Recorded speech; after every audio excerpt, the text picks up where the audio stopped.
Honestly, don't think I've ever felt this bad for an NBA fan base ever. The Dallas Mavericks traded Luka Doncic for Anthony Davis about a month ago, and everything has gone wrong since.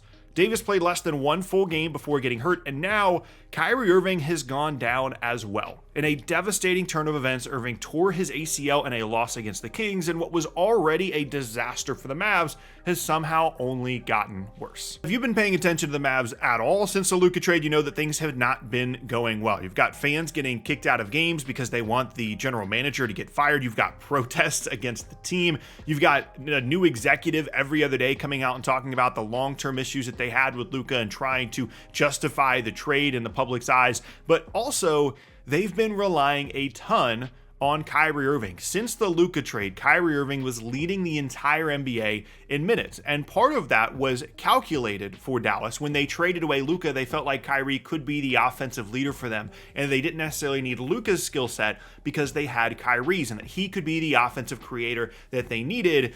And also, they haven't had any bigs. They've been missing like half their roster since the Luka trade. At one point, once Davis got hurt in his first game, all of Anthony Davis, Derek Lively, Daniel Gafford, and Dwight Powell were all out. They were all hurt. Kessler Edwards was the starting five for the Dallas Mavericks in consecutive games, and that just increased the responsibility level on Kyrie to create and do everything. And I'm not saying that Kyrie tearing his ACL was caused by increased responsibility. It looked like just a freak thing as he was driving to the rim, but it certainly wasn't advisable to have someone with Kyrie's injury history at his age have that much responsibility for this Mavs team. And the Mavs certainly could have anticipated that possibility when they traded for Davis, given his injury issues in the past as well, and the extra responsibility that him potentially being out would put on Kyrie. And the thing that truly makes this devastating for Dallas is that this puts into question, obviously, this season, certainly, but then maybe even next year as well for Kyrie. And the whole point of the Anthony Davis trade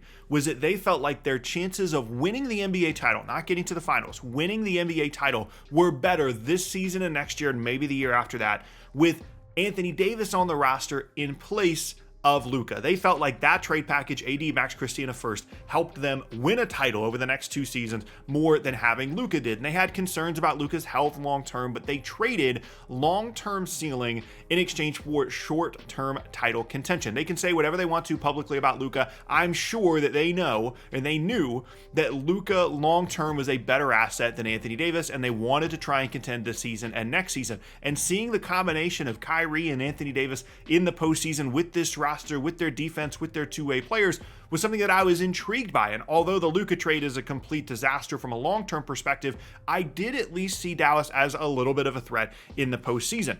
That was the whole concept for the deal. And now, of course, with Kyrie out for this year and maybe even most of, if not all of next year as well, the entirety of the concept for the Anthony Davis and Luka trade, a flawed concept in the first place, is now completely out the window. And the Kyrie AD era might have just ended before it even started. Now, in fairness, injuries still could have happened even with Luka on the team. If they'd never made the trade, you still could have potentially had this Kyrie Irving injury happen, or some version of it happen, because keep in mind, Luka was hurt as well. He was still recovering from an injury that he suffered back in December, and that would mean extra responsibility on Kyrie. And if the Kyrie injury happens, even with Luka still on the roster, their chances of winning a title this season go down just like they just did with Kyrie being hurt. But the difference is, and the whole point of having Luka on the team, is that you aren't just betting on one season. You aren't just hoping that 1 year goes your way from an injury perspective and you have a chance to win a title. It's that over the next half decade, 7 years, 8 years, you feel like every single season,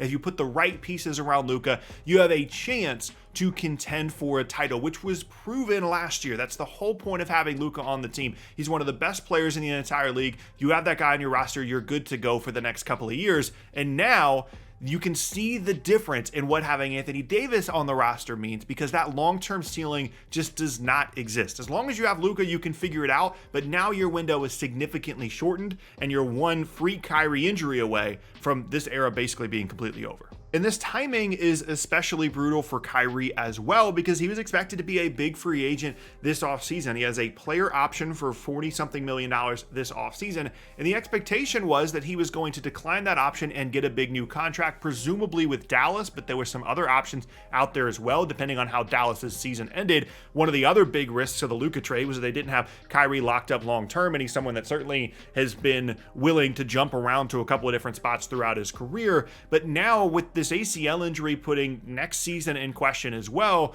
you have to wonder if Kyrie is going to opt into that option or what kind of contract he's going to get this offseason. And of course, you have to wonder how it's going to impact him long term. Smaller guards that rely on explosiveness. Kyrie is unbelievably skilled, but one of his greatest assets is his quickness and his explosiveness. And a guy that's getting older as a smaller guard coming off of an ACL injury, you certainly have to wonder how that's going to impact his play for Dallas over the next couple of seasons. And this injury, more so honestly than the Luka trade, puts the entirety of the Mavericks' future in question, because there was a possibility that there was something that could have redeemed the Luka-Anthony Davis trade. The way that AD looked in his first game with Dallas, and that version alongside Kyrie, plus the defense and the two-way players that they have, could have legitimately contended for an NBA title this season. And there was at least a slim possibility that this year or next year, the Mavs could have won an NBA title and actually justified the Luka trade. It would have been the only thing that would have even a little bit justified the Luka trade, and there was at least a small possibility of that, and that is now completely gone with the Kyrie injury. And now as you look towards the long-term future of the Dallas Mavericks, things continue to get more and more questionable. They don't have a ton of control over their own first-round picks over the next couple of seasons. This is a more all-in team than I think most people realize, because they've really been trying to capitalize on this era that they had with Kyrie and Luka there. And now you're looking at a situation where you've got early 30s stars and Anthony Davis and Kyrie, Davis coming off an injury of his own, Irving potentially missing most of next season with an ACL tear, and you don't know what that's going to mean for your season next year. You might not be very good. Then you've got free agency questions with Kyrie. Then you're looking at 2 seasons from now before these guys are both fully healthy, ready to go. There could potentially both be at different points in their careers at that point, with no real long-term future in terms of future draft assets. And again, that's why you don't trade away Luka Doncic. Because no matter what you want to say about how it impacts your team immediately and the concerns you have about Luka in the long term and the defensive stuff and all that stuff, the margin for error with Luka on your team is just so much bigger than it is with Anthony Davis on your team. And that has just been proven by the Kyrie injury. I feel bad for Mavs fans. I feel bad for Kyrie. He has been a trooper for this team, and he's been awesome over the last little bit since they traded away Luka. And despite a difficult situation, he's been locked in. He's been ready to go. He looked like someone that was going to be able to lead the Mavs to something special potentially in the postseason once AD got healthy. And it's just a devastating turn of events, not only for him, not only for Mavs fans, but for the Mavs themselves. If you talk about worst case scenarios, when the Luka trade happened, you want to talk about what would be the worst possible thing that could happen in the month after the trade. Step 1 would be Anthony Davis immediately getting hurt, and step 2 would be some kind of long-term injury issue with Kyrie that puts the entirety of this era of Mavs basketball in question. And unfortunately for the Mavs and for their fans, they're 2 for 2 on that right now.